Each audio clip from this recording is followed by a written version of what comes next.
Hello, everyone. Dr. Victoria Skirbo here, speaking to you from the Seeds of Transformation Healing Center in Wareham, Massachusetts. So, as I promised this morning in my walk around the garden, we're going to take a look at the upcoming week. But I also want to look at the previous week because I didn't actually do an astrology reading for last week, and there was a couple of things that happened that are definitely worth noting, and we'll look at that, and then we'll look at the week ahead.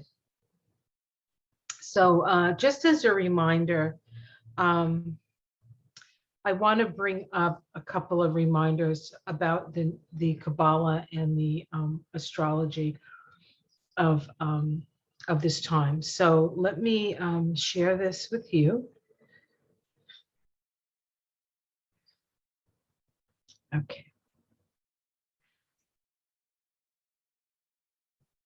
All right, so we'll just sort of go over this as soon as I can start this.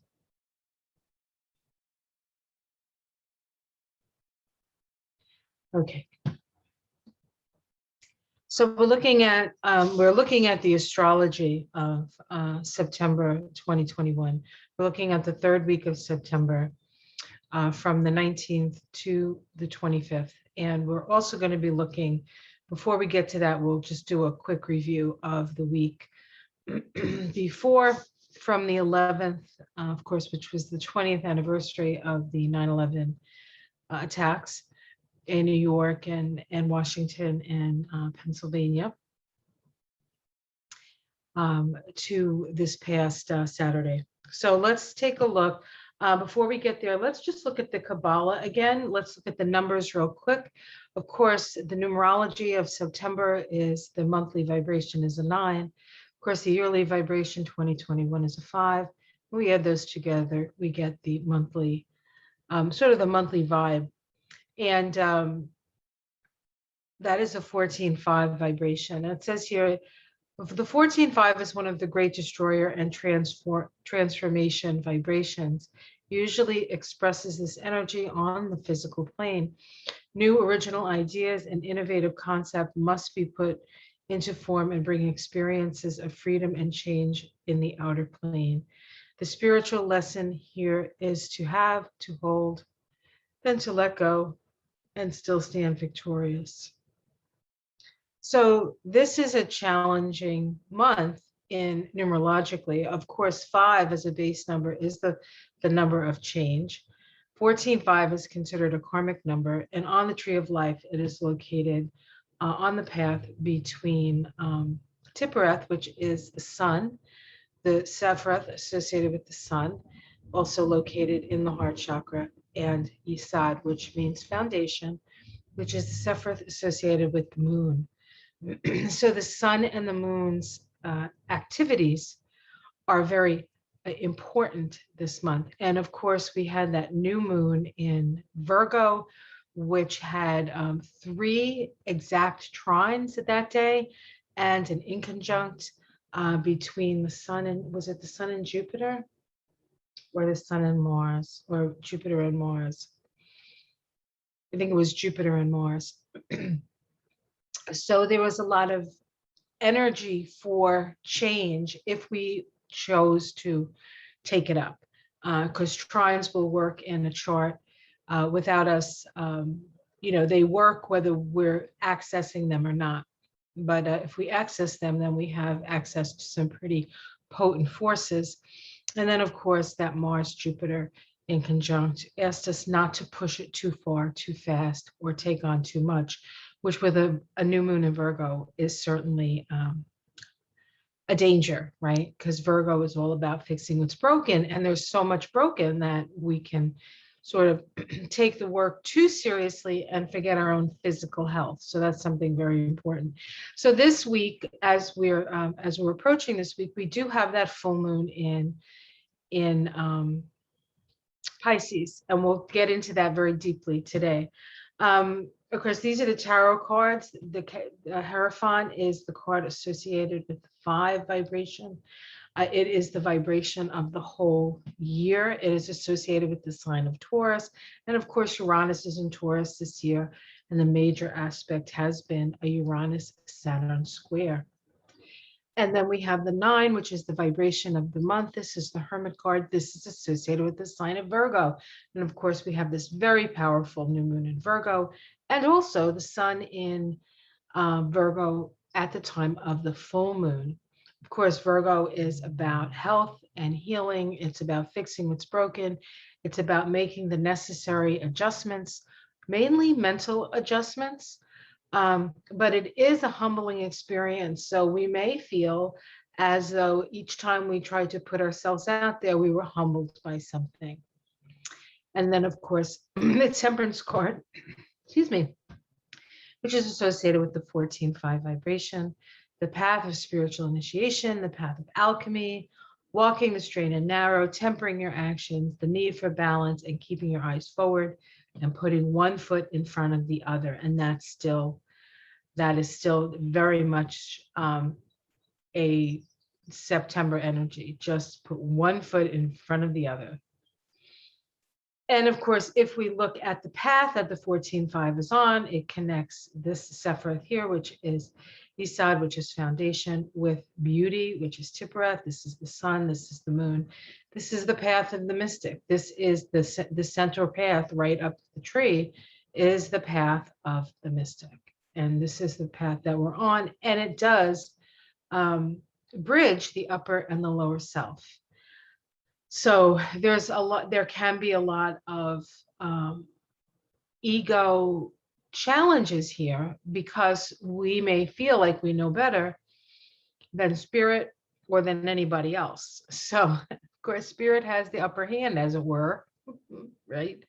And so it always pays to ultimately find the place in your heart. If you go to your heart each time, you will in any situation, go to your heart, go to your heart.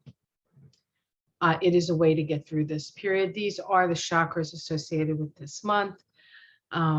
Creativity and vision and being able to speak your truth, having spirit speak through you, and relationships. Svadhisthana is in a relationship. It is water, the sacral chakra.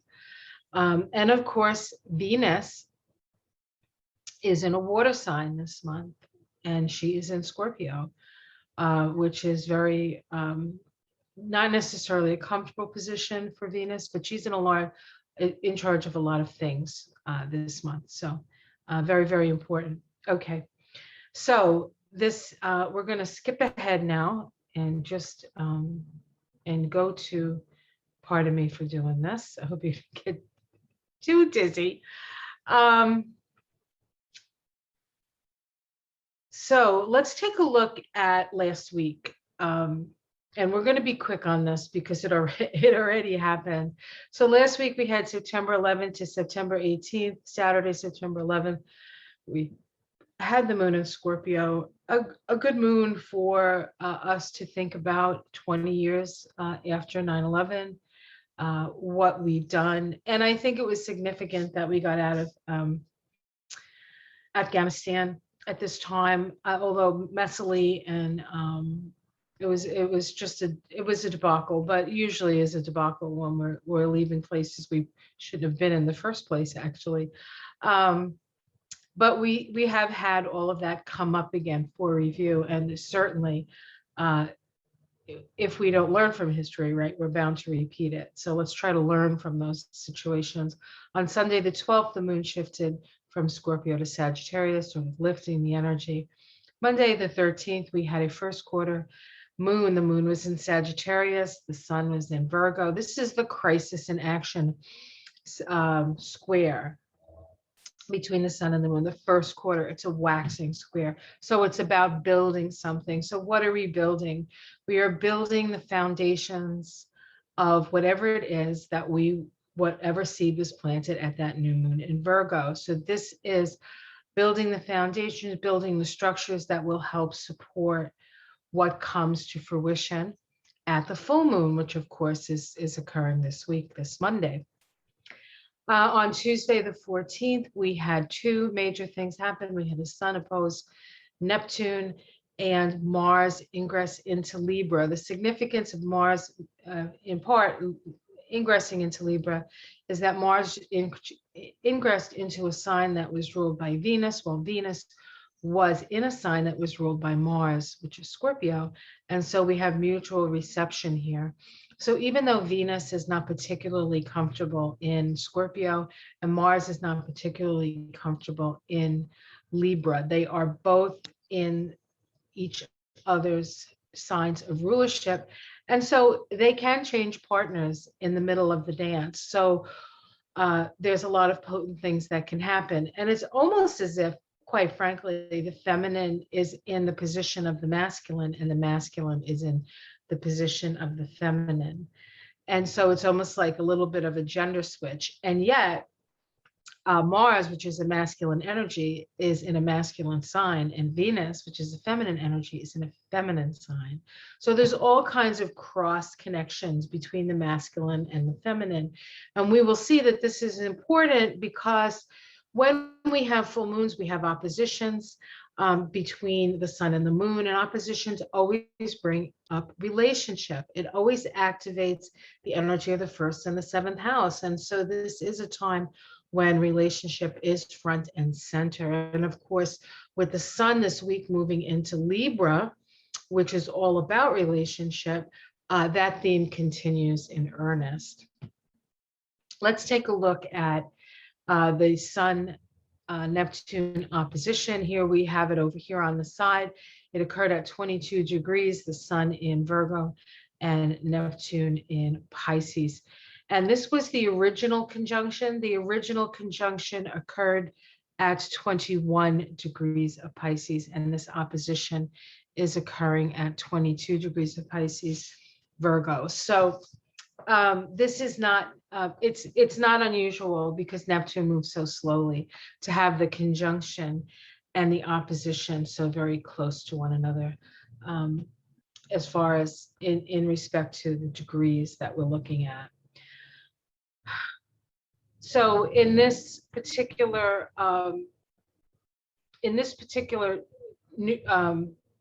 conjunction or new moon phase of this synodic cycle between Venus and the moon and the sun, excuse me, not Venus, Neptune and the sun, sorry. Of course, Neptune is source energy. Neptune is the biggest picture possible. The sun is illumination. And so we are illuminated to both the reality and the possibilities in this opposition. The initial conjunction occurred back on the, looks like the 10th of March. Let's see, the 10th of March would have been an 18-9 vibration, which is the moon card in the tarot, and it is also associated with the sign of Pisces, of course, and this is where the conjunction occurs because Neptune's been in Pisces since 2011. Do you remember Neptune and Pisces moving into Pisces? Was it 2011 or 2010? I believe it was right around the time of 2010. It was right around the time. It was right actually the day of the Horizon disaster in the Gulf, when the thing blew and all that oil went into the Gulf of Mexico, messing up all the fisheries and stuff. Yeah. Yes, the ocean has been suffering big since Neptune went into Pisces for many, many reasons. All right, so and then we have the opposition here, and this is a chart for the US because I did it to Washington, D.C. We have the sun in the 7th house, and we have Neptune in the 7th house. Neptune in the 7th house for the United States, for this chart is the United States. You know, Neptune is not clear, and we have it in the house of open enemies. So we're not really sure who our enemies are and who is not. And we just had an incident with France and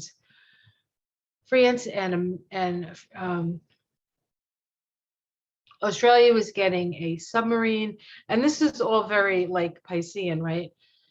Australia wants to gets a submarine, goes to France and says we want to buy the submarine from France. They start the whole process, then they turn around and say no, we're going to buy it from America. And so now America's all pissed off. France is all pissed off from America. America and Australia and England are getting together. And there's a big debacle, and it's all in the face of the comeuppance of China. So so we can see that occurring at this time as well. Mars's ingress into Libra, which occurred the same day. Of course, the Sabian symbol for one of Libra, and we'll go over this again as when we talk about the equinox, is a collection of perfect specimens of many biological forms. A butterfly displays the beauty of its wings, its body impaled by a fine dart. So this is about the sort of the pinnacle of beauty and perhaps transformation and balance, because we're dealing with a butterfly, right? But the butterfly is dead. So that moment of perfect balance is just that, a moment of perfect balance. Says the immortal archetypical reality that a perfect and dedicated life reveals. Now, when things move into signs, I like to look at the rulers of those signs. So we'll look at Venus, because Venus is the ruler of Libra. And so Mars is taking its marching orders from Venus and Scorpio. So as it enters, we have 5 of Scorpio. A massive rocky shore resists the pounding of the sea, the inertia of all institutionalized procedures. So this is a symbol that Mars is going to have, and not necessarily going to have an easy time when it comes up against these very massive institutions, right? The institutions that have been wrought, and yet there's nothing but the sea that can take down a mountain. So it's not that it doesn't. It's not futile. It's just going to take time. And I think there's a certain amount of patience we're being asked to have in this situation. On Thursday, the 16th, we had the sun making a waxing trine to the moon. This is the Leo side trine. It is the trine of creative self-expression, and it occurred on a day that was a 30/3 day, which is interesting because 3 is all about creative self-expression. So Thursday could have been very, very much that kind of day. We also had the sun in conjunct Jupiter. Beware of taking on too much. That seems to be a theme, of course, with all the with the sun in Virgo. That's a theme anyway. We had the sun making a waning trine to Pluto. This is a trine of social rewards, right? So this is a Sag side trine. And the sun and Pluto, pretty powerful combination, right? The giver of life and the lord of death. On the day that these two came into conjunction, it occurred at 25 degrees of Scorpio. It occurred on the 14th, and that day vibrated to the 20/2 vibration, which in the tarot is the judgment card, right? Gabriel tooting his horn, waking people up from the dead. And it is associated, that card is associated with the planet Pluto. So this sort of doubles down on that Pluto energy, as if we really needed to be doubled down on the Pluto energy. And of course, it is this is the opposition. I mean, this is the trine to that initial conjunction, the initial conjunction. Okay, and the Sun Pluto synodic cycles are a year long. It takes them a year to go through the cycle. Okay. Friday, so this was interesting. Friday the 17th, 31-4 vibration. This is found in Gabor in the tree of life and is associated with the planet Mars. This is one of the numbers of the spiritual warrior. So we had a spiritual warrior kind of vibe on that day, on Friday. We had the moon in Aquarius. Venus was making a last quarter square to Saturn at 8 degrees of Scorpio Aquarius. Of course, Venus in Scorpio, Saturn in Aquarius. This is the 3/4 point, the 3/4 point crisis in consciousness square of the synodic cycle between Venus and Saturn. That synodic cycle began on the 6th of February 2021. The vibration of that day was the 13-4. That is Scorpio and the death card. Okay. And it occurred at 6 degrees of Aquarius. So what was the symbol? So when this synodic cycle began, and we are at its last quarter crisis in consciousness phase, what was the initial intent? What was the initial energy? 6 degrees of Aquarius, a masked figure performs ritualistic acts in a mystery play. The individual's involvement in long established patterns of activity aiming at the release of collective power. Release of collective power. So this is a very powerful degree for this Venus-Saturn conjunction to occur.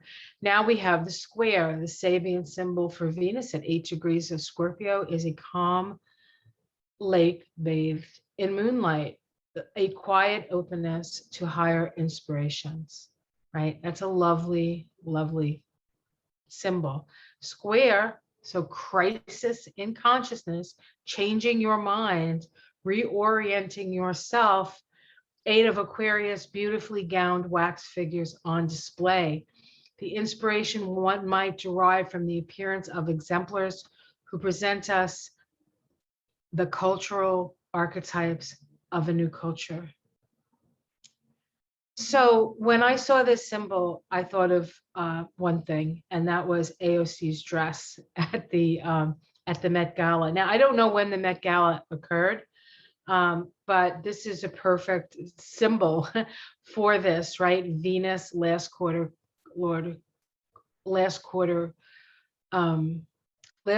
square of Saturn. Venus is our money, is our values, it's our essential needs. In Scorpio, Scorpio rules with taxation. And of course, Saturn and Aquarius is the structures that can bring us a more equal humanitarian sort of lifestyle, right? Where we're raising all boats. And I think that this picture here is symbolic of that Venus square Saturn. And of course, we have one of the symbols here is a beautifully gowned wax figure on display, exemplars who present us archetypes of a new culture. And I think AOC does sort of symbolize that in many ways. She also kind of vibes out on the Eris. I feel like the Eris vibration, although she's not maybe as coarse as Eris, but she is a Libra, and she has a very powerful chart, and she has a lot of cardinality in her chart in squares to each other. So that cardinality is really a lifetime about bringing in something new, initiating something new. Okay, so let's look at the week ahead now that we've looked at the week behind. So today, Sunday, the 19th, we have the moon in Pisces, of course, which I'm thrilled about because I love the Pisces moon. And then Monday, tomorrow, we have this full moon at 29 degrees of Pisces. Now, here is the full moon here. This is for the US, see Washington, DC. We have the moon here at 2814 of Pisces, the sun at 2813 of Virgo. We do have an Aries ascendant on this chart. This oppositions bring awareness. And when we're dealing with Venus, when we're dealing with Virgo and Pisces, we are dealing with, there's a certain amount of like everything that hasn't come up that needs to be evaluated and let go of and released will come up at this time, because we are dealing with two archetypes, Pisces and Virgo, which are transitional archetypes. In Pisces, we are transitioning from the oneness of all things into Aries, which is the I am, right? I am raising up, I am this, I am that. And then in Virgo, we're moving from the energy of our own creativity and the bottom half of the chart into actually working with others and having to take into consideration other people, as Virgo is the transition between that Leo energy and that Libra energy. So, and of course, whenever Virgos are connected, we can deal with issues of being humbled, being, taken down a few pegs, perhaps being criticized. And then, of course, the Pisces energy deals with not only our idealism and compassion and all of that stuff, but also deals with issues of illusion and delusion. And so we have a full moon where all of that sort of comes out. Perhaps you will see where you have been fooling yourself. Perhaps you will see where you need to apply your vital energy, sun in Virgo, to do some healing for yourself. So these are some of the things that we can come up with this full moon. So this full moon for 29 degrees of Pisces is a beautiful symbol. It's one of my favorites, actually. And it says, light breaking into many colors through a prism. The analytical power of the mind necessary for the formulation of life processes in their many aspects. We are all light, but depending on our frequency, depending on the way the light hits our prism, will determine what colors, right? What colors are we giving off in a way, right? And then if we look at the sun at 29 degrees of Virgo, we have another powerful symbol. And this is a seeker after occult knowledge is reading an ancient scroll which illumines his mind. After a crisis, one should seek to realign the renewed consciousness with the primordial revelation of the truth of man. And what is the truth of man? Well, the truth of man is that we are light. And it is up to us to shine that light. It is up to us to shine that light. As the density falls away, and for many of us, the density is what holds us in place. So as that starts to fall away, we feel disoriented. We feel like maybe balloons floating in the air, or just not grounded. And you can feel disoriented. You can actually physically feel disoriented at this time. So be aware of that. And that's simply because of the changing of the frequencies. And I personally endeavor to raise my frequency as often as I can, but even I still have things that I'm afraid of. I'm still have things that I hold on to out of a sense of I have to have a feeling of being in some place that I understand. And we'll go back and forth between that, having to like really understand where you're at, and then sort of going into those higher realms. In Pisces, the symbol is two fishes, and there's always a silver cord between the two fishes, because one is the foot that we have in the other world, and one is the foot that we have in this world. And so this full moon illuminates both feet. What do we need to aspire to? What do we need to do, right? Now, because this is such a potent full moon, do we have any help? Well, we have three T-squares in this. And we have one in the cardinal signs, one in the fixed signs, and one in the mutable signs. T-squares create action and activity. We had that new moon with all those trines. Well, trines don't create activity. Trines are powerful and they sit there, and unless you access them, you might not even know that they're there. But T-squares require us to act. So let's take a look at these T-squares. We have a cardinal T-square with Eris in Aries opposing Mercury in Libra and squared by Pluto in Capricorn. So what is this? Well, Aries, Eris in Aries, the rights to yourself. Eris, the troublemaker. Eris, the pissed off feminine. And not just the pissed off feminine, but Eris, the pissed off person who feels like they are being mischaracterized. Opposite Mercury in Libra. Mercury, our ability to communicate in Libra in a patient and give and take way, in a balanced way, or in an extreme way, because Libra can work with two people on the extremes. Libra can be an energy of extremity. So it doesn't mean that it's and we're attempting balance with Libra, but we don't necessarily have balance with Libra.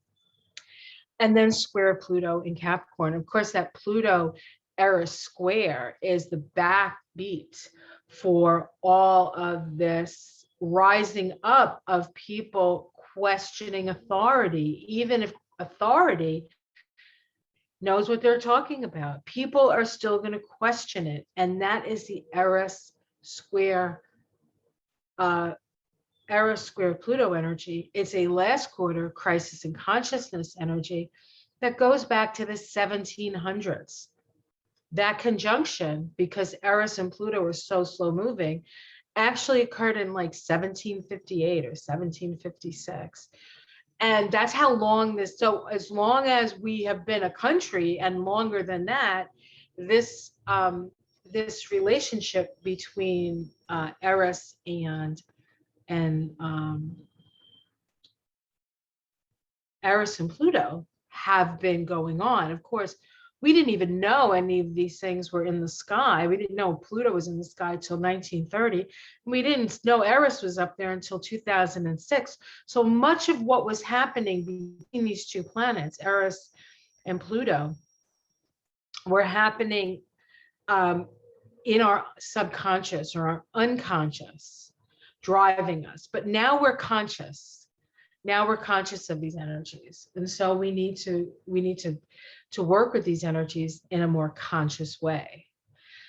We also have a grand air trine, and we'll get back to the squares with Saturn in Aquarius, trine Mars in Libra, and trine the north node of the moon, black moon Lilith, and Ceres in Gemini. And we can see, so let's look at the square. Here's the square between Pluto and Eris. And then, of course, we have Mercury opposing that. Now, Mercury generally moves pretty quickly, but Mercury is going to be going retrograde on the 27th of this month. And so for all intents and purposes, Mercury is kind of very, very slow. And so it's staying in this opposition to Eris and the square to Pluto longer than it normally would. Longer than it normally would. And here we have, and of course we have, this is chart for the US, we have Eris in that first house. You're not going to tell me what to do with Mercury in the house of, let's talk this over, or Mercury in the house of legal things, right? Mandates and such. And then of course we have Pluto squaring that, Pluto trying to, in this case, perhaps, making things better perhaps for people, or at least the intention, or is it the intention of controlling everybody? What is it? I think it's something that we all individually have to come to terms with. Is this your issue or is it not your issue? I mean, to a certain extent, it's everybody's issue, but how much of it, how important is it in your life? Because these issues will come up for everyone. but the only person you have control over is yourself. So these are the issues that, where does this fall in your chart?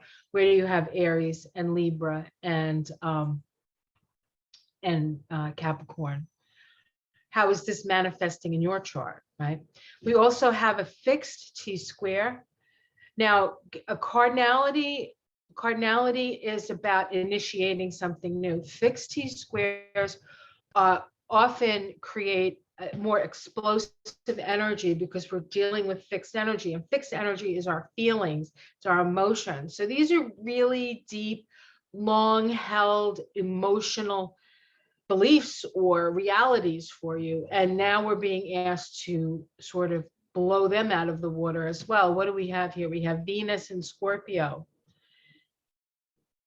opposite Uranus and Taurus. Of course, these fixed signs are very explosive, but we're also dealing with the most explosive planet, Uranus, in the most fixed sign, Taurus. So this full moon has a lot of potential for explosive things coming out. So just be aware of that and be careful as you move through this week with this kind of stuff. And of course, it's squared by Saturn in Aquarius. And so we have Venus and Saturn and Uranus, and we're dealing with Aquarius, Taurus, and Scorpio. Taurus is our money, Scorpio is our shared resources, and Aquarius has to do with the collective. Now, when you have T-squares like this, the energy that is open, the open part of the T-square is really where the power is. So this cardinal T-square, the power is actually in the sign of Cancer. And what does Cancer teach us? Cancer teaches us ultimately to be emotionally responsible for ourselves, for our own emotions. This T-square in the fixed signs, the open end of this T-square is Leo. And what is Leo? Leo is the heart. And so we're being required to come from our heart. Remember, we're in a 14-5 vibration this month where we are connected to our heart, Tiphareth, in the tree of life. And then we have a mutable T-square. And this mutable T-square is a little bit harder to find. Let's look at the fixed T-square here as we go. Where is it? It's fixed T-square. Sorry, guys, I'll find it. Here we go. Here's Uranus. Here's Saturn and Uranus and Venus. And there's that T-square right there. Okay, not as tight as the cardinal T-square and not as tight as the mutable T-square, but still pretty damn tight, and it's fixed. So, things have been going on. Uranus has been sitting at 15 degrees of Taurus for a really long time. And so that degree, because that's the degree it turned around on. And so that degree is very, very active at this time in general. And of course, that is the most fixed degree of the fixed, in the fixed signs. And then we have the mutable T-square with Juno in Sag, opposing Ceres in Gemini, squared by Pallas, Athena, and Pisces. And here we have Ceres and Juno and Pallas, Athena. Now, these three archetypes are the feminine asteroids, And so we can see the rise of the feminine here. We can see questions around relationship, Juno, and life and death series, and what's social justice here. This, of course, could be the abortion issue, as is the cardinal T-square, really, as is this whole thing. This whole thing sort of vibes to me as, what is your rights to yourself?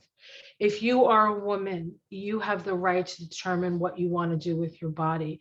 If you're a person and you don't want a vaccine, say, isn't that in a way a similar thing? What is your right to your body, right? It's not exactly the same thing, but it's still questions about personal rights versus what's good for the collective. And so these things come up at this time. And then, of course, we're also in this country dealing with voting rights, which is your right to have an opinion and to vote on it, right? So, okay, on, let's see, we have, sorry about this. On the 22nd, it's a little messed up over here, sorry about that. On the 22nd, we have the sun ingress into Libra. So this is when we have the autumnal or fall equinox in the northern hemisphere and the spring or vernal equinox in the southern hemisphere. When the sun moves into Libra, when the sun moves into Aries, it is the point of equal day equals night. So this is another symbol of balance, right? Balance, where the masculine, the light and the feminine dark are equal. Now in the northern hemisphere, we are moving into the dark time of the year. This is the more feminine and the more yin time of the year. And while down in the southern hemisphere, they're moving into the more yang part of the year for them. So let's take a look at the symbols here. We've already actually looked at the symbol for 1 degree of Libra. We'll do it again in a collection of perfect specimens of many biological forms, a butterfly displays the beauty of its wings, its body impaled by a fine dart. Because Venus is the ruler of Libra, I look to see where Venus is. And of course, Venus is at 14 degrees of Scorpio, even closer, I believe, to her, let's see, is she closer to her opposition? One second here, Venus. Sometimes I can't find stuff because there's so much on here. Here we go, Venus. And so we're still waiting for that exact opposition between Venus and Uranus, which is going to occur a little later in the week, right? So, but we have Venus at 14 degrees of Scorpio. It says telephone lineman at work installing new connections. I like this. I like this because this is telling us that we are actively seeking out to make connections with other people. Now, there are going to be people that agree with you. You make connections with those. There's going to be people that don't agree with you. You can still make connections with them. You can, but those connections will be different. They will be areas where you can perhaps talk about things and go over things and really sort of try to move out of the emotionality of this whole thing, which is near impossible.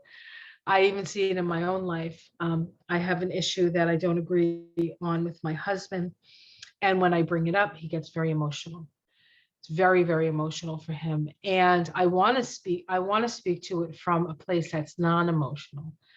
But in his reactions to what I want to speak about, I react to him. And so it's very difficult sometimes to be able to make those connections without bringing in our emotions into it. But it's worth a try for sure.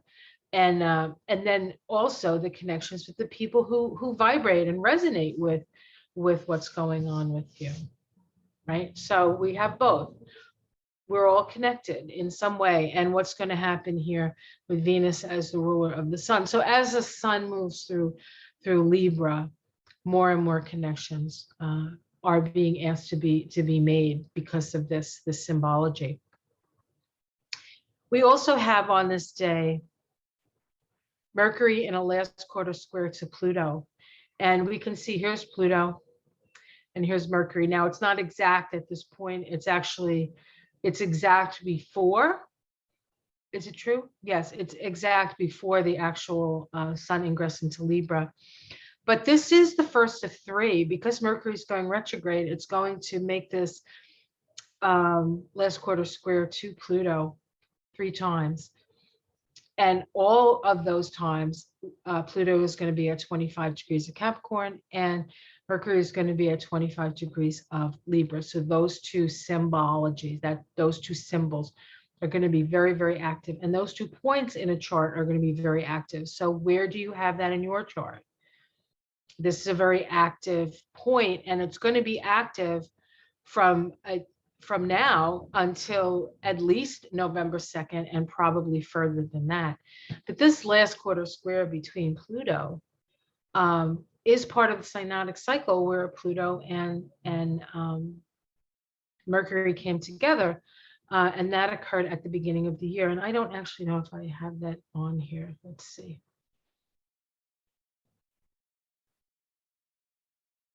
I do not. Oh, wait a minute. Here we go. So these are the symbols for. Oh, okay. Yes. Okay. So I don't. This is different. So on what day is this? On the 23rd, next day. I don't know. A little bit further. We'll call it the next day because I might be the next day. We have the opposition between Venus and Uranus. And this is part of the synodic cycle that began when Venus and Uranus made a conjunction at the beginning, closer to the beginning of the year. So 15 degrees of Scorpio, children playing around 5 mounds of sand. So this is the Sabian symbol for Venus. So these are the two awareness points, right? Children playing around 5 mounds of sand, early steps in the development of a mind seeking to be attuned to higher levels of human evolution. Keyword, future-oriented growth. That's Venus. Uranus, right? The Great Awakener says, oops, sorry. I touched something. Oh, let's go back. Okay. 15 degrees of Taurus, a head covered with a rakish silk hat, muffled against the cold, a man braves the storm. The courage needed to meet the crisis precipitated by social ambition. What is revealed here is character under adverse circumstances.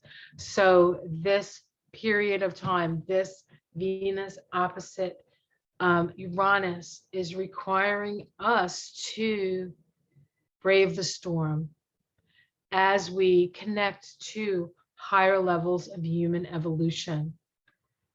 We can get to the other side of that. I think what is most important at this point is that we need to focus, and this is actually occurring on a one day, 37/1. This is the King of Cups. Incidentally, this is the Joe Biden card for many people, but it is Cancer. It's the sign of Cancer. And the King of Cups is somebody who loves his family and tries to rule from a place of love and concern, but can maybe sometimes feel like they're controlling you, right? And as somebody who was raised by controlling parents, their major issue was my safety. And I think that we have to consider that some of the controls being put on us are for our own safety, and yet we can't guarantee safety. So there's a lot of compromise that needs to happen at this time, and we're going to certainly have our opportunities for compromise. And then we also have on Saturday, we have a waxing, is it waxing or waning? We have a waning trine between Mars and Saturn. This is the point of social rewards of the synodic cycle that began at the initial conjunction of Saturn and Mars. The initial conjunction occurred on January 23rd, 2021 at 5 degrees of Aquarius. 5 degrees of Aquarius, a council of ancestors is seen implementing efforts of a young leader. The root foundation of past performances which power and sustain whatever decision is made in a crisis by an individual. This trine is part of a grand air trine with Mars, Saturn, Black Moon, Lilith, the North Node, and the Moon, North Node of the Moon, and Ceres. And here we have all the Gemini energy here, and we have Mars here, and we have Saturn here. So that's a pretty tight, we can see it's a pretty tight trine, but it is a trine. And unless there's something activating that trine from another place, we may not get the benefits of that. And so the thing that is activating this trine, let's see, I know there is something here. It is Chiron in Aries. Chiron in Aries is creating a kite formation for this. So the way forward with this energy of the trine is the healing of the self, the healing of the self. Okay, so let's stop the share.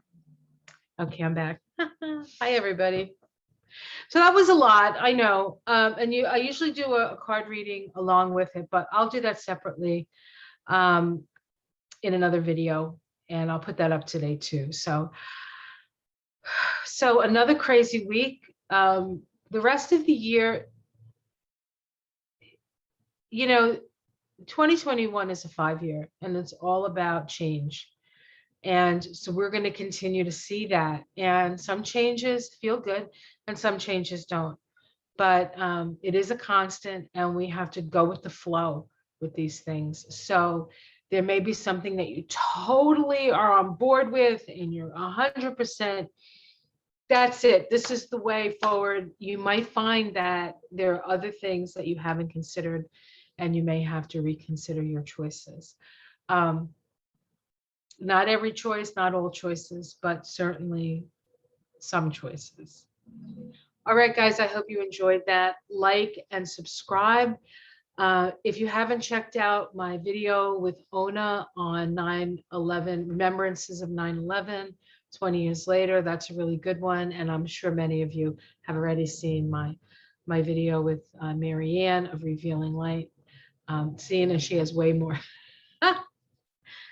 people watching, I'm sure there are people that are just joining me now because of that. So welcome, welcome, welcome to all my new subscribers. Welcome to all my my subscribers that have been with me for a while now. I really appreciate this. This is the way that I get to share my light and my life with you in the hopes that